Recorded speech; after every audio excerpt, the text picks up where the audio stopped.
Trade, kinukulit ka pa rin ba ng pangit mong ex? Hindi na. Sabi nung kabatch namin, nung reunion, the main reason daw kung bakit iniwan siya ng asawa at anak niya kasi nag-cheat daw siya. Tapos may gana pa siya magpatulong sa'yo. Kapal na mukha niya. Galit ka ba sa akin? Ha? Hindi. Ba't di mo ako masyadong kinakausap? Dahil ba binagat ko yung ex mo? Hindi, ano kasi, namamaga ang nguso mo. Chester naman eh. Eh bakit nga? Nahihiya ako. Ayan, okay na. Nahihiya saan? Sa akin? Bakit? Eh boyfriend mo na ako tapos may hiya ka. Na-awkwardan ako. Nahihiya na, kinikilig na ewan. May nakain ka siguro. Hala ka, Astrid. Kaya naman palang baho eh. Joke, tingin ka nga sa akin ng diretso.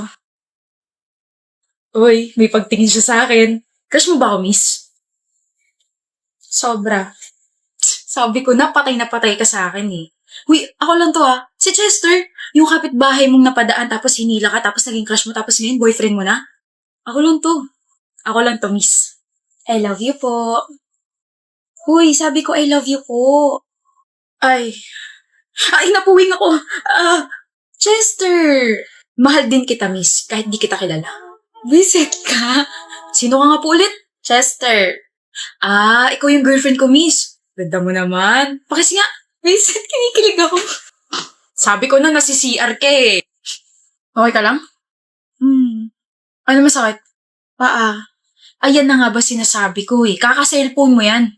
Kilig-kilig ka pa sa mga kay-drama actors hindi ka naman kilala niyan. Ano connect? Ang sinasabi ko lang, ang paa ay konektado sa brain. Kaya kapag nasobrang ka sa panonood, sasakit nga talaga yung paa mo. Kaya ako na lang yung panoorin mo na boyfriend mo na nga, lagi pa nandito sa tabi mo. Siya nangingiti siya. Anyo nga sa'yo, sarang eh. Ewan ko sa'yo. Akin na paa mo, hihilutin ko, miss. May bayad to kiss sabay, hug sabay, kiss. Mahal naman ng bayad. Eh di utang na lang. Ako na lang hahalik. Chester! Astrid, mahal ko. Busy ka ba sa Saturday tsaka Sunday? Bakit? I mean, wala ka namang work nun, di ba? Sa Saturday. Wala.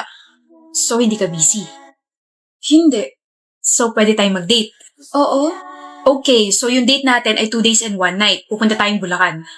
Huh? We're just getting started, baby.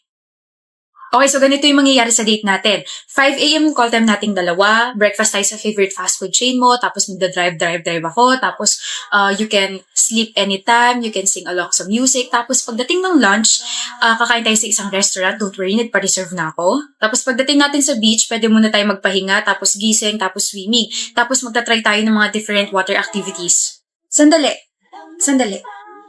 Takot ka sa dagat, Chester. Kasama naman kita. Kaya ko yun as long as hawak ko kamay mo. After ng water activities, magme-merienda tayo, tapos we will not forget to drink mango juice kasi favorite mo yun. Tapos pipicturean kita as in marami, okay? Tapos pagsapit ng gabi, magdi-dinner tayo malapit sa beach, tapos magpo-propose ako, tapos Magpo-propose ka? Huh? Magpo-propose ka sa akin? As in, marriage proposal? Pinagsasabi mo dyan. So ano na naman pumapasok sa isip mo? Love kasi! Ano? Ba't ako? Okay. Kunwari wala ko narinig. Naiiyak tuloy ako. Ang cute mo naman po. Ayoko na. So, pwede na ba tayo magpakasal, Miss Astrid? O, diba? Nagulat ka? Chester? Seryoso ba? Hindi mo ako iiwan? Hindi kita iiwan. Alam mong mahal na mahal kita, Astrid. Sobrang alam ko. Sobrang dama ko. So, pwede na ba tayo magpakasal? Oo, love. Pakasal na tayo. Umiiyak ka ba? Ito naman, kailangan pa sabihin yung obvious. Ikaw hilig mo ng mga asar Wala eh. Galing mo magturo, mahal eh. Ana naman kasi. Ano? Ana na bang... Ana na? Ana! Ano? Ana ka bang sasabihin sa akin? Steve? Ana na akong patience para makipag-usap sa'yo. Ana talaga? Kapag galit ka, cute mo.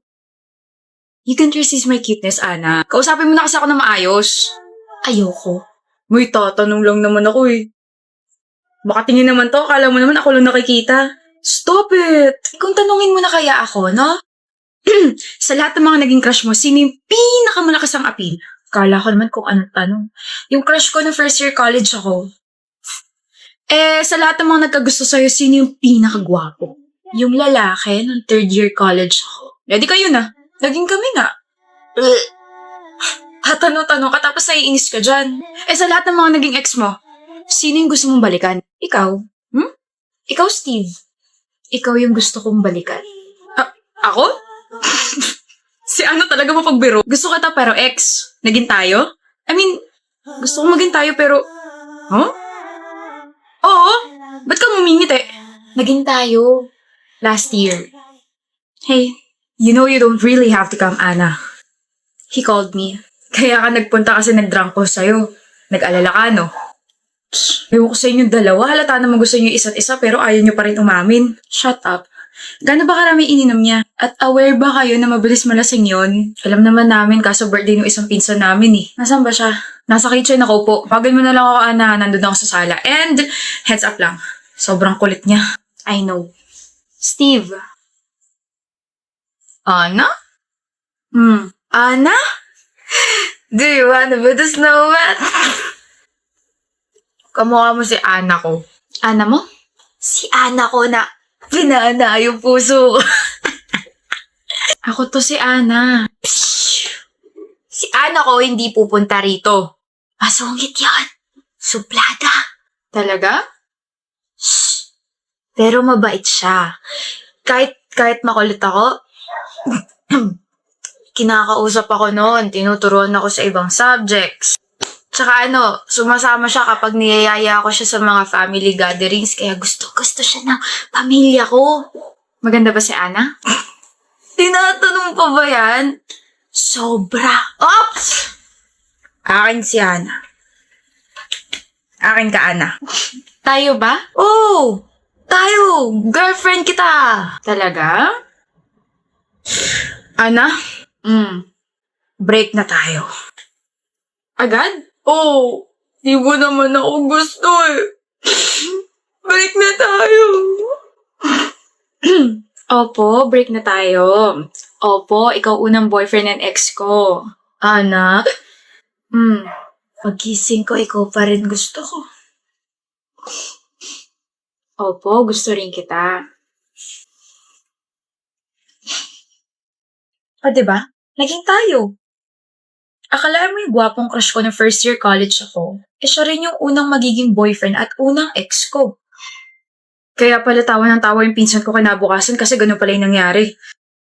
Ana, high school vibe but yeah, crush kita nung first year college tayo and then you confessed when we were in third year college nung nalasing ka, tapos same day nung nalasing ka, naging tayo. Tapos tinago mo ng matagal.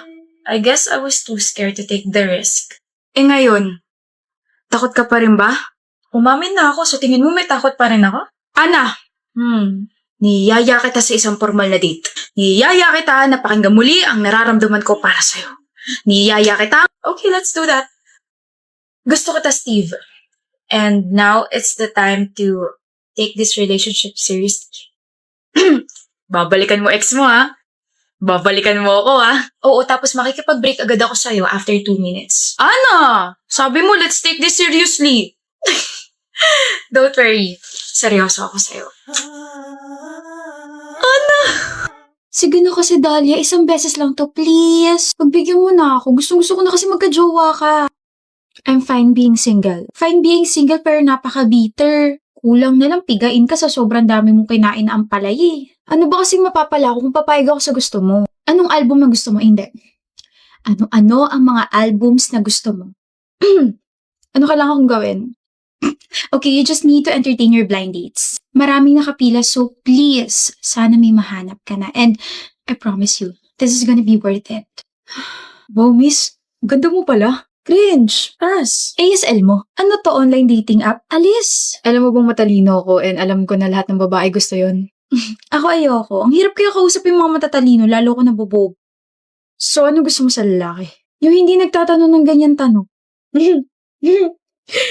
Tagal na katong gusto, Dahlia. Ako hindi. Napilitan lang ako dito. Ako rin kaya umalis ka na. Dahlia, nagre-reklamo sila sa akin ng pangit mo raw kausap. Umayos ka naman. Sayang yung effort ko. Sayang yung mga album. Wow, nahiya naman ako sa kanilang. Pangit din nila kamong kausap. Hindi pa ba tapos? Pwede na ba ako umuwi? Hi. Ako pala yung next sa pila. I told you it's gonna be worth it. Bye! Martin? Oh! Kilala mo ko? Have we met before? Stalker kita, no?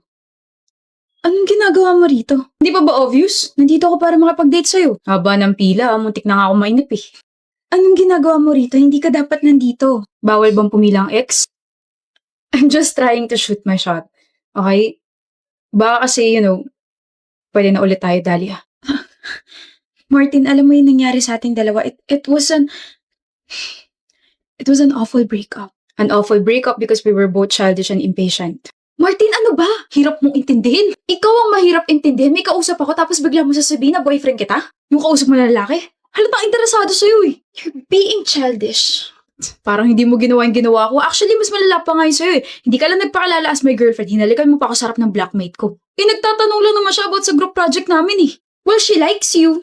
She's flirting with you. And that guy na kausap mo kanina, gusto ka nun. Kulang na nga lang yakapin ka eh. Nakakapagod ka na. Mas nakakapagod tong relasyon natin. Alam mo, maghiwalay na lang tayo. Wala nangyayari maganda dito sa relasyon na to eh. Okay. Mas mabuti pa nga. Imagine kung gaano ka-toxic yung relationship natin nung patapos na tayo, no? I really thought na every breakup can be fixed with another conversation, pero sa atin parang lalo tayong lumalala nun eh. Ano, magsasorry ka na? I didn't do anything wrong. Ikaw ang may kasalanan sa akin, Dahlia. Why did you talk to my hand? Alam mo, ang hilig mo ganyanin ako, nakakapikon ka na. Ayaw mo naman kasi palagi ako yung kasalanan mo eh. Ba, ikaw yung ganun? Mag-sorry ka na lang, Martin. Ayoko nga, wala nga akong ginawang kasalanan. Ang taas talaga ng pride mo, no? Ganito ka rin naman eh. Mataas yung pride ko kasi ang tigas ng ulo mo, nakakairita ka na. Wala nang mas iirita pa sa'yo. Habang tumatagal nga yung ugali mo, nagiging mabaho ni. Kung mabaho yung ugali ko, dahil sa'yo yun. Yun na yung huli nating pag-uusap before we finally broke up. Sobrang toxic. Tapos nagsumbatan tayo hanggang sa pinalis tayo ng manager dun sa coffee shop kasi we were already creating a scene. After nun, hindi na tayo nagkita, hindi na tayo nag-usap, hindi na tayo nagkabalikan, hindi na tayo naghintayan. Naghintay ako. Huh? Akala ko kasi maayos pa natin after a month or two, just like, our old petty fights, but you never came back. Hindi ka na pumunta sa coffee shop or sa mga tambayan natin. I tried to reach out, but I found out na you blocked me. Tapos pinuntahan kita sa bahay niyo, pero sabi ng kuya mo, pumunta ka rin sa probinsya. And kasi akala ko wala na talaga eh. May kausap ako Ilang tapos beses biglang din mo kasi tayo sasabihin na boyfriend nag-break, kita. ilang Kausap beses mo tayo na lalaki. nagkaaway sa isang Halatang araw. interesado sa'yo eh. When we broke up, Nakakapagod ka na. pakiramdam ko na tuloy na tayo hilig mong magkakaroon sa ganyanin mo. isa't Just isa say kaya- sorry, Martin. Kaya hindi na ako bumalik, Martin. Dahlia, 6 years. Until now, I'm still waiting. I still want you, so baka pwede na ulit.